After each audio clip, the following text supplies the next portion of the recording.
Good evening sir. Good evening sir. Good evening all of you. എനിക്ക് വലിയ സ്റ്റോറിയാണ് പറയാനുള്ളത്. പക്ഷെ ആ സ്റ്റോറി നേരത്തെ ഒരു പഠിപ്പിച്ചപ്പോൾ സാറ് പറഞ്ഞായിരുന്നു ശ്രീനിജയെ പോലെ ആവരുതെന്ന്. അപ്പം അതുകൊണ്ട് ഞാനത് ചുരുക്കി പറയാൻ വേണ്ടിയിട്ട് ശ്രമിക്കുന്നതാണ്.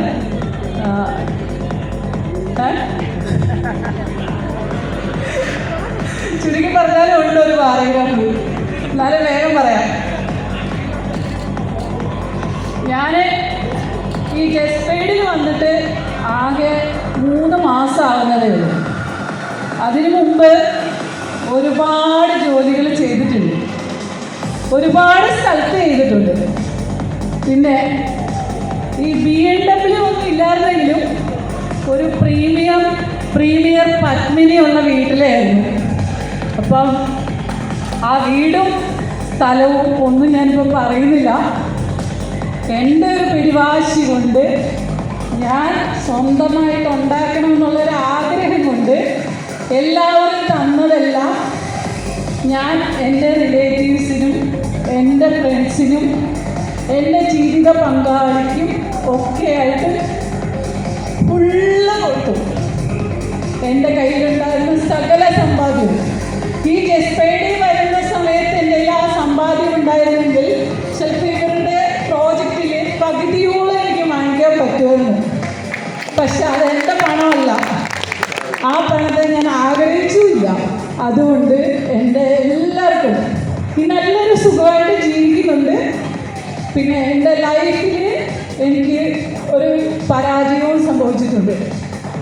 എൻ്റെ ലൈഫിൽ എനിക്ക് എൻ്റെ വീട്ടുകാർ 185 പവൻ സ്വർണം തന്നത് 4 പെൺകുട്ടികളുടെ കല്യാണം ഞാൻ നടത്തി. ആ 4 പെൺകുട്ടികളും ഇന്ന് സർവ്വസുഖമായിട്ട് ജീവിക്കുന്നുണ്ട്. പക്ഷേ ആരും എന്നെ തിരിഞ്ഞു നോക്കാറുമില്ല, വിളിക്കാറുമില്ല. അതിലെനിക്ക് സന്തോഷമുള്ളൂ. അവർ സുഖമായിട്ടിരിക്കുന്നുണ്ടല്ലോ, അപ്പം അതുകൊണ്ട് എനിക്ക് സന്തോഷം തന്നെ.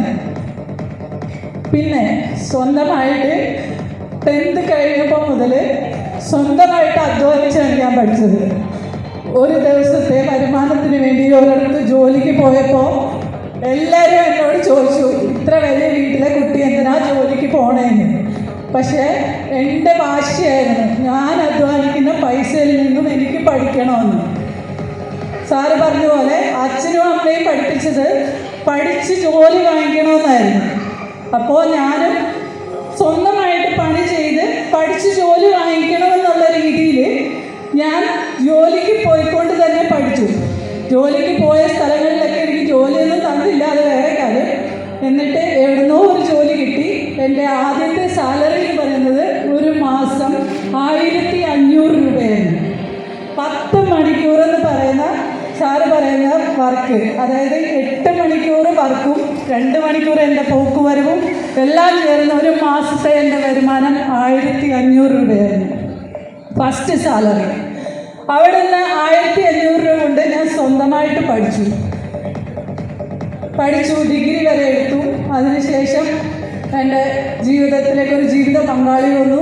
വീട്ടുകാരുടെ ഇഷ്ടത്തിനനുസരിച്ച് ഞാൻ കല്യാണം കഴിച്ചു, ജീവിച്ചു. എൻ്റെ കയ്യിലുണ്ടായിരുന്ന സകല സമ്പാദ്യവും കൊടുത്തു. അവിടെ എനിക്കൊരു പരാജയം സംഭവിച്ചു. എല്ലാം ഞാൻ കൊടുത്തു, അവസാനിപ്പിച്ചു. പിന്നെ ഒറ്റയ്ക്ക് ജീവിക്കണം, മെഡിറ്റേഷൻ ചെയ്ത് ഹിമാലയത്തിൽ പോകണമെന്ന് പറഞ്ഞ് വന്നതാണ്. പക്ഷേ ഹിമാലയത്തിലേക്ക് എത്താൻ സമ്മതിച്ചില്ല. അതിൻ്റെ ഇടയ്ക്കൊരാൾ വന്നു. ആ ഡയലോഗ് എനിക്കറിയില്ല, കിലുക്കത്തിലൊരു ഡയലോഗുണ്ട്. ആ ഡയലോഗ് അറിയുമാർക്കെങ്കിലും? കിലുക്കത്തിലെ ഒരു ഡയലോഗ്, ഒരു പാട്ട് ഇട്ടിട്ട് ഒരിക്കൽ ഒരു ഡയലോഗുമായിട്ട് ഒരാൾ വന്നപ്പോൾ അദ്ദേഹത്തിൻ്റെ അമ്മ വിളിച്ചിട്ട് എന്നോട് സംസാരിച്ചു, എൻ്റെ മോനെ ഒരാഗ്രഹമുണ്ട്, നിന്നെ കല്യാണം കഴിച്ചാൽ കൊള്ളാവുന്നു. അപ്പോൾ ഞാൻ ആ അമ്മയോട് പറഞ്ഞു, എനിക്കിപ്പോൾ ഒന്നും പറയാൻ പറ്റില്ല, എനിക്ക് കുറേ കാര്യങ്ങളുണ്ട്, ഞാൻ ആലോചിച്ചിട്ട് പറയാമെന്ന്. ആലോചിക്കാൻ സമയമില്ല, പെട്ടെന്ന് പറയണം, എൻ്റെ മോൻ നിന്നെ അല്ലാതെ വേറെ ആരെയും കല്യാണം കഴിക്കില്ല എന്ന് പറഞ്ഞു. ആ മോനാണ് ശരത്, ആ അമ്മയാണ് രാധാമണി, ആ അമ്മയുടെ ഇളയ മോനാണ് ശ്രീശാന്ത്. അവർ 3 പേരും ബാക്കിലിരിപ്പുണ്ട്.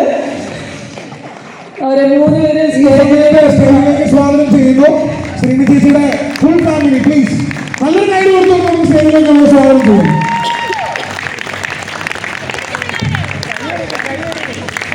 അവിടെ നിങ്ങളുടെ എൻ്റെ പ്രചോദനവും എൻ്റെ ജീവിതവും ഒക്കെ ആ ഒരു കുടുംബത്തിന് സന്തോഷം പകരണം എന്നുള്ള രീതിയിലായിരുന്നു. ബാക്കി എല്ലാം മാറ്റി വെച്ചു. അങ്ങനെ ഞാൻ എയർപോർട്ടിൽ ജോലിക്ക് വരുന്നു. സിയാലിൻ്റെ സ്റ്റാഫായിട്ട് ജോലി ചെയ്യുന്നു. ജോലി ചെയ്യുന്ന സമയത്ത് ഞാൻ ഒരാളെ കണ്ടുമുട്ടി. ആ രഹസ്യം ഞാനിപ്പോൾ പറയാമല്ലേ, ആദ്യം തന്നെ പറയാമല്ലേ, ഒരു വലിയ രഹസ്യം ഞാൻ പറയാം. ജസ്പേഡിലേക്ക് എന്നെ കൊണ്ടുവന്നു എന്ന് വാദിക്കുന്ന കുറേ പേരുണ്ട്. ജസ്പേഡിലേക്ക് എന്നെ കൊണ്ടുവന്നു. ഇന്ന് ഈ BMW അച്ചീവ് ചെയ്തത് അവർ കാരണമാണെന്ന് പറഞ്ഞ് പലരെ വേദനിപ്പിക്കുന്ന പല ആൾക്കാരുണ്ട്. ഞാൻ പേരാരുടെ പറയുന്നില്ല, അത് ശരിയല്ല. അതുകൊണ്ട് ആ രഹസ്യം ഞാൻ വെളിപ്പെടുത്താം. ജസ്പേഡിലേക്ക് എന്നെ ഫോളോ ചെയ്ത് വന്ന വലിയൊരു മനുഷ്യനുണ്ട്. നിങ്ങളൊക്കെ ആരാധിക്കുന്ന, നിങ്ങളൊക്കെ ജയ് വലിക്കുന്ന നിഷാദ് അബൂബക്കർ. അതാർക്കും അറിയില്ലായിരുന്നു, ആരോടും പറഞ്ഞിട്ടില്ലായിരുന്നു. ഈ വേദിയിൽ എന്തെങ്കിലും ഒരു അവസരം കിട്ടുമ്പോൾ പറയാമെന്ന് വിചാരിച്ച് വെച്ചിരുന്നതാണ്. ഞാൻ അന്ന് വിളിച്ചപ്പോൾ സാറേ എനിക്കിപ്പോൾ വരാൻ പറ്റില്ല എന്ന് പറഞ്ഞ് ജോലിയിൽ തുടർന്നു. അവിടെ നിന്ന് ഞാൻ ഒരു തവണ എനിക്ക് കുറച്ച് ശാരീരിക പ്രശ്നങ്ങളുണ്ടായി വേറെ സ്ഥലത്തേക്ക് ജോലിക്ക് വന്നു. ജോലിക്ക് വന്നപ്പോൾ ഞാൻ ജോലി ചെയ്ത സ്ഥലത്ത് ഒരു 2 മാസത്തേക്ക് ഒന്ന് ഹെൽപ്പ് ചെയ്യുമെന്ന് ചോദിച്ച് വിളിച്ചതാണ്. ജോലി ഇല്ലാതിരിക്കുമല്ലേ, ഒരു 2 മാസം ഹെൽപ്പ് ചെയ്യുമോ. അങ്ങനെ ഞാൻ ഒരു വലിയൊരു ഹോട്ടലിൻ്റെ മാനേജറായിട്ട് അവരെ 2 മാസം, അവരുടെ പുതിയ ഹോട്ടലായിരുന്നു. അപ്പോൾ ആ പുതിയ ഹോട്ടലൊന്ന് ഉയർത്തിക്കൊണ്ട് വരാനായിട്ട് ഒരു ഹെൽപ്പ് ചെയ്യാൻ എന്നെ വിളിച്ചു. 2 മാസം ഞാൻ വന്നു. 40,000 രൂപ കച്ചവടമുണ്ടായിരുന്ന ആ ഹോട്ടൽ 2.5 ലക്ഷം രൂപ ഒരു ദിവസം വരുമാനത്തിലേക്ക് ഞാൻ എത്തിച്ചു കൊടുത്തു. അതിനുള്ള നന്ദിയും അവർ എനിക്ക് കാണിച്ചു തന്നു. അവർ എനിക്ക് ശത്രുവായി. അവിടുന്ന് ഞാൻ അവരോട് പറഞ്ഞു, 2 മാസം കൊണ്ട് 2.5 ലക്ഷം രൂപ വരുമാനം ഡെയിലി ഞാൻ ഉണ്ടാക്കി തന്നു. കാരണം അവിടെയുള്ള സ്റ്റാഫുകൾക്ക് അവർ സാലറി കൊടുക്കാത്തതിന് ഞാൻ ചോദ്യം ചെയ്തതിന് എതിരായിരുന്നു എൻ്റെ അടുത്ത് പറഞ്ഞത്. അപ്പോൾ അതുകൊണ്ടാണ് അവിടെ ഒരു ക്രാഷ് ഉണ്ടായത്. അവിടെ ജോലി ചെയ്യുന്ന സമയത്ത് ഒരാൾ അതിൻ്റെ ഓണർക്ക് ജസ്പേഡിൻ്റെ ഒരു ഇത് പറയാൻ വേണ്ടിയിട്ട് വന്ന് ആ ഓണറെ ഫാമിലീനെ വെൽക്കം ചെയ്ത് എന്താ പറഞ്ഞതെന്നൊന്നും എനിക്കറിയില്ല. എന്തായാലും അവർ പോയി കഴിഞ്ഞപ്പോൾ അവർ ചവറ്റുകൊട്ടയിൽ എറിഞ്ഞ സാധനമാണിത്. ആ ഹോട്ടലിൻ്റെ ഉടമ ചവറ്റുകൊട്ടയിൽ എടുത്തെറിഞ്ഞ സാധനമാണിത്. ഇത് ഞാൻ പോയി എടുത്തപ്പോൾ എന്നോട് ഓണർ ചോദിച്ചു, എന്തിനാണ് ഇത് എടുക്കുന്നത്? ഞാനത് ചവറ്റുകൊട്ട കളഞ്ഞ സാധനമല്ലേ എന്ന് ചോദിച്ചു. അപ്പോൾ ഞാൻ പറഞ്ഞു, എനിക്കിത് ഇഷ്ടമായതുകൊണ്ട് എടുത്തതാണ്, വേറൊന്നുമല്ല. ഇതിൻ്റെ കളറും ഇതിൻ്റെ ഈ പ്രകൃതി ഭംഗിയും എന്നെ വല്ലാതെ ആകർഷിച്ചു. ഈ ജസ്പേഡ് എന്താണെന്നോ ഈ സംഭവം എന്താണെന്നോ എനിക്കറിയില്ല. അങ്ങനെ ഞാൻ ഈ സാധനം എടുത്തു കൊണ്ടുപോയി സൂക്ഷിച്ചു വെച്ചിട്ട് ഒരു വലിയ ഫാമിലിയെ ഞാൻ പരിചയപ്പെട്ടു. വലിയ ഫാമിലിയെ പരിചയപ്പെടാൻ കാരണം എൻ്റെ കൂടെ കുറച്ച് സെലിബ്രിറ്റീസ് ഉണ്ടായിരുന്നു. ഒരു ദിവസം ഞാൻ ജസ്പേഡിൻ്റെ നിഷാദ് സാറിനെ കാണാൻ വേണ്ടി ഹൈവേ കാണാൻ സാറ് ഡൽഹിക്ക് പോകാൻ നിൽക്കുമ്പോൾ കുറച്ച് ആൾക്കാരുമായിട്ട് ഞാൻ അവിടെ വന്നു. സാറിന് കൈ തന്നു, സംസാരിച്ചു. അന്ന് സാറിൻ്റെ കൂടെ മലയാളം ഒരു ചാനലിലെ സാറൊക്കെ ഉണ്ടായിരുന്നു. സാറിനൊക്കെ എന്നെ അറിയാം. എന്നോട് സംസാരിച്ചു. നീ ഇവിടെ ഉണ്ടോ എന്ന് ചോദിച്ചു. ഞാൻ പറഞ്ഞു, ഞാനിവിടെ ഇല്ല, ഞാനിപ്പോൾ ജസ്റ്റ് വന്നിട്ടേ ഉള്ളൂ, വെറുതെ ഒന്ന് വന്നതാണെന്ന് പറഞ്ഞു. അവിടെ നിന്ന് ഞാൻ ആ സെലിബ്രിറ്റീസിൻ്റെ കൂടെ ലിൻഡു ആൻഡ് ഫാമിലീനെ പരിചയപ്പെട്ടു. ലിൻഡു ആൻഡ് ഫാമിലീനെ പരിചയപ്പെട്ടപ്പോൾ അവിടെ നിന്ന് ലിൻഡുവിൻ്റെ മമ്മി മിനി ലാലിച്ച് എന്നോട് പറഞ്ഞു, വാ മോളെ, ഞങ്ങളുടെ കുടുംബത്തിലേക്ക് വാ, ഞങ്ങൾ ജസ്പേഡ് എന്ന് പറഞ്ഞൊരു കമ്പനി നടത്തുന്നുണ്ട്, അതിലേക്ക് വാ, നിനക്ക് വന്നുകൂടെ, നിനക്ക് നല്ല ഇതുണ്ട്, വാ എന്ന് പറഞ്ഞു. അപ്പം ഞാൻ പറഞ്ഞു, വരാം മമ്മി വരാം എന്ന് പറഞ്ഞിട്ട് അന്നും ഞാൻ കയറിയില്ല. അപ്പോൾ ഏകദേശം ഇത് 35 ലാഖിന് കൊടുക്കുന്ന സമയത്തുള്ള ബ്രോഷറാണിത്. ഇന്ന് 1,10,00,000 ഫുൾ കോട്ടേജ് ബിൽ ചെയ്തുകൊണ്ട് നമ്മുടെ പുതിയ പ്രോജക്റ്റായ BMW എന്ന പേരിൽ തന്നെയുള്ള വണ്ടി എനിക്ക് അച്ചീവ് ചെയ്യാൻ പറ്റിയെങ്കിൽ അതിൻ്റെ പിന്നിൽ ഒരു കൂട്ടം ആൾക്കാരുടെ ഹെൽപ്പ് ഉണ്ട്. എനിക്ക് പവർഫുള്ളായിട്ട് എനിക്കത് പറയാൻ പറ്റും. ആരും എൻ്റെ പേരിൽ ഒരു അവകാശവും പറയണ്ട.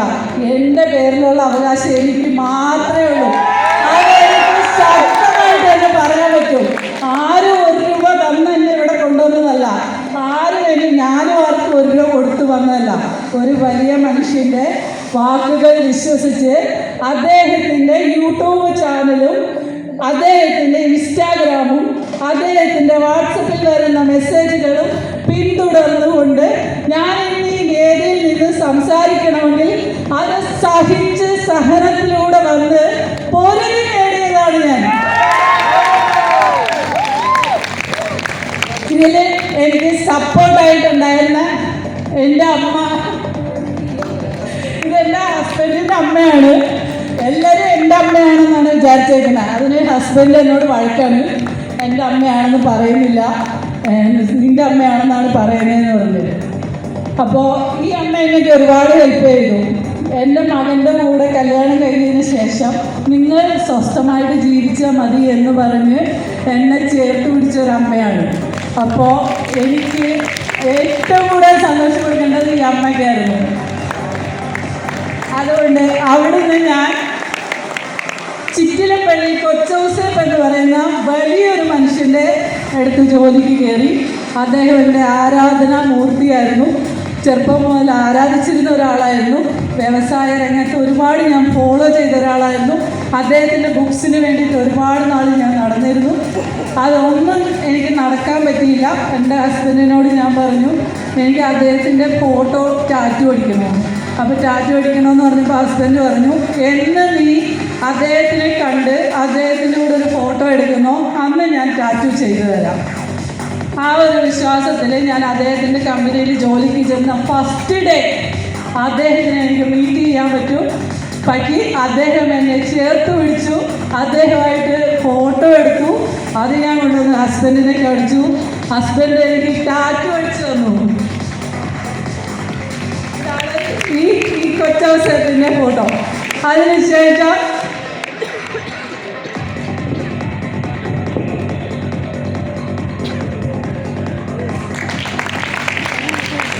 എല്ലാവരും സെലിബ്രിറ്റീസിനെ അടയ്ക്കുമ്പോൾ എനിക്ക് എൻ്റെ ആരാധനയായ ചെറുപ്പത്തിലുള്ള ഒരു സ്റ്റോറിയിൽ നിന്നും എനിക്ക് തോന്നിയ ഒരു ആരാധനയുടെ പേരിൽ അടിച്ചതാണ്. ഇങ്ങനൊന്നും ആരും അടിക്കാൻ പാടില്ല, ഇത് നല്ലതല്ല. മെഡിറ്റേഷൻ ലെവലിൽ ഞാനത് ചെയ്യാൻ പ്രോത്സാഹിപ്പിക്കില്ല. എങ്കിൽ പോലും എൻ്റെ ചെറുപ്പം മുതലുള്ള ആഗ്രഹമായതുകൊണ്ട് ചെയ്തതാണ്. അത് അദ്ദേഹത്തെ ഞാൻ പോയി കാണിച്ചില്ല, പലരും കാണിച്ചു. അതിനുശേഷം ജസ്പെയ്ഡിൽ വന്നു. ജസ്പെയ്ഡിൻ്റെ പേരടിക്കണമെന്ന് എനിക്കൊരു ആഗ്രഹം ഉണ്ടായിരുന്നു. പക്ഷേ ജസ്പെയ്ഡിൻ്റെ അടിക്കുമ്പോൾ ജസ്പെയ്ഡ് അടിക്കണം. ഇവിടെ ഈ കൊച്ചൗസേപ്പിൻ്റെ ഇതുള്ളത് കൊണ്ട് നിഷാദ് അബൂബക്കറിനെ അടിക്കണം. നിഷാദ് അബൂബക്കറിനെ അടിക്കുമ്പോൾ നിസാർ അബൂബക്കർ എന്നോട് പ്രശ്നം ഉണ്ടാക്കുന്നു. അപ്പം ഞാൻ നിസാർ അബൂബക്കറിനെ മാത്രം അടിക്കാമെന്ന് വെച്ചാലോ, അപ്പം നിഷാദ് അബൂബക്കർ എന്നെ കൊല്ലും. അപ്പം പിന്നെ ഞാൻ വിചാരിച്ചു ശരി ടാറ്റു അടിക്കണ്ട, ഇവരുടെ കമ്പനിയുടെ ഫേസ് ആകാനാണ് എന്നെ വിളിച്ചത്. ഇവരുടെ കമ്പനിയുടെ നട്ടെല്ലായിക്കൊണ്ട് ഇവരുടെ കമ്പനിയെ എങ്ങനെ വളർത്തി വലുതാക്കാം എന്നുള്ള ഒരു രീതിയിലേക്ക് വരണം എന്ന് പറഞ്ഞപ്പോൾ ഞാൻ വന്നിട്ട് കുറച്ചൊക്കെ കേട്ട് കഴിഞ്ഞപ്പോൾ എനിക്ക് തോന്നി വേണ്ട, ഇത് ശരിയാവില്ല, എനിക്കിനി പഠിക്കാനൊന്നും വയ്യ. അത്രമാത്രം പഠിച്ചു. ഞാൻ ഓരോന്നിനും പോയി ചേർന്നു. പഠിച്ച് ശരിയായില്ല. അവസാനം നിഷാദ് അബൂബക്കറിൻ്റെ നിസാർ അബൂബക്കറിൻ്റെ കൂടെ കൂടാൻ തീരുമാനിച്ച് എൻ്റെ ഹസ്ബൻഡിൻ്റെ എൻ്റെ അമ്മയുടെ ഫുൾ സപ്പോർട്ടോടുകൂടി ഞാൻ ചെയ്തു. ഒരു ബയോമാഗ്നറ്റിക് ബെഡുമായിട്ട് ഞാൻ പോയി. ബയോമാഗ്നറ്റിക് ബെഡുമായിട്ട് ഞാൻ പോയപ്പോൾ എൻ്റെ ജസ്പെയ്ഡിലുള്ള ആളെന്ന് പറഞ്ഞു ഈ മാതിരി ലോക്കൽ സാധനം വിൽക്കാൻ ഞങ്ങൾ വരില്ല, ഈ മാതിരി ലോക്കൽ സാധനം ഞങ്ങൾ വിൽക്കില്ല, പ്രീമിയം സാധനമേ വിൽക്കുകയുള്ളൂ. അപ്പോൾ ഞാൻ അവരോടൊരു മറുപടി പറഞ്ഞു, ഈ മാതിരി ലോക്കൽ സാധനം വിൽക്കാൻ നിങ്ങൾ വരണമെന്നില്ല, നിങ്ങൾ കറക്റ്റ് വരുന്നില്ലല്ലോ. അപ്പോൾ ഈ മാതിരി ലോക്കൽ സാധനം വിൽക്കാൻ ലീഡേഴ്സിനോട് വരെ പറഞ്ഞിട്ടുണ്ട്. അദ്ദേഹം എന്താണോ പറഞ്ഞത് അതേ ഞാൻ ചെയ്യുള്ളൂ എന്ന് പറഞ്ഞിട്ട് ഞാനത് ചെയ്തു. ചെയ്തതിന് ശേഷം ഈ ഒരാഴ്ച കൊണ്ട് നേടിയെടുത്തതാണ് ഈ BMW-ൽ ഒരാഗ്രഹം ഉണ്ടായിരുന്നില്ല. സാറൊരു ഓഫർ വെച്ചപ്പോൾ, സാറ് തന്നെ സൂമിൽ വെറുതെ ഒരു വാശി പിടിപ്പിച്ചപ്പോൾ എല്ലാവരെയും പോലെ ഞാനും കുറേ എന്തൊക്കെയോ പറഞ്ഞ കൂട്ടത്തിൽ ഒരു BMW കിടക്കട്ടെ എന്ന് വിചാരിച്ച് വെറുതെ ഒന്ന് ആഗ്രഹിച്ചു. അത് ഞാൻ നേടിയെടുത്തു. അതിന് ഒരാഴ്ചത്തെ സഹനം ഞാൻ അനുഭവിച്ചു. ഞാൻ മാത്രമല്ല, എൻ്റെ ടീമിലെ ലീഡേഴ്സ് ഷിബു, വിനർ, റിനിയർസൻ, അനുപിത എന്ന് തുടങ്ങി എൻ്റെ ടീമിൽ കുറേ ആൾക്കാരുണ്ട്. എൻ്റെ പൂർണ്ണ സപ്പോർട്ടോടുകൂടി ലിൻഡു ആൻഡ് ഫാമിലി എൻ്റെ കൂടെ ഉണ്ട്.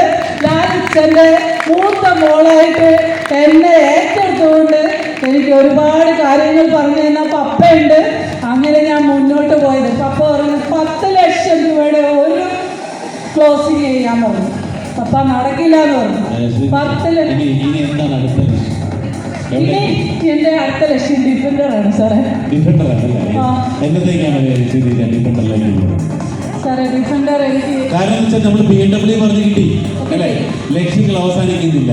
എന്താണ് അടുത്ത ലക്ഷ്യം? ഡിഫൻഡർ വെക്കുമ്പോൾ ആ ഡേറ്റ് അനൗൺസ് ചെയ്തു. എനിക്ക് ആ ഡിഫൻഡർ ഈ സാറ് പറഞ്ഞ ഇപ്പൊ പറഞ്ഞ ഓഫർ പറഞ്ഞ ഡേറ്റിനുള്ളിൽ വാങ്ങിക്കണമെന്നാണ്. ഏപ്രിൽ 20 BMW വിൻ ചെയ്ത ശ്രീനിധിയുടെ വാക്കുകളാണ്. ഏപ്രിൽ 20 ജോഷി ദേവസയ്ക്കല്ല, റാഫി മദനേന്ദ്രനല്ല, അനീഷിനല്ല, ശ്രീനിധ അത് ലക്ഷ്യമാക്കി നീങ്ങിക്കഴിഞ്ഞു. അപ്പോൾ നിങ്ങളുടെ ടീമിൽ തന്നെ ഒരു ഡിഫൻഡറിലേക്കുള്ള യാത്രയിലാണ് അല്ലേ. അപ്പോൾ ഇനി നമുക്ക് കാണേണ്ടതും എന്താണ്, ഇവിടെ ഒരുപാട് പേരാണ് അടുത്ത അച്ചീവ്മെന്റ് റെഡി ആയി നിൽക്കുന്നത്. അപ്പം അതുകൊണ്ട് തന്നെ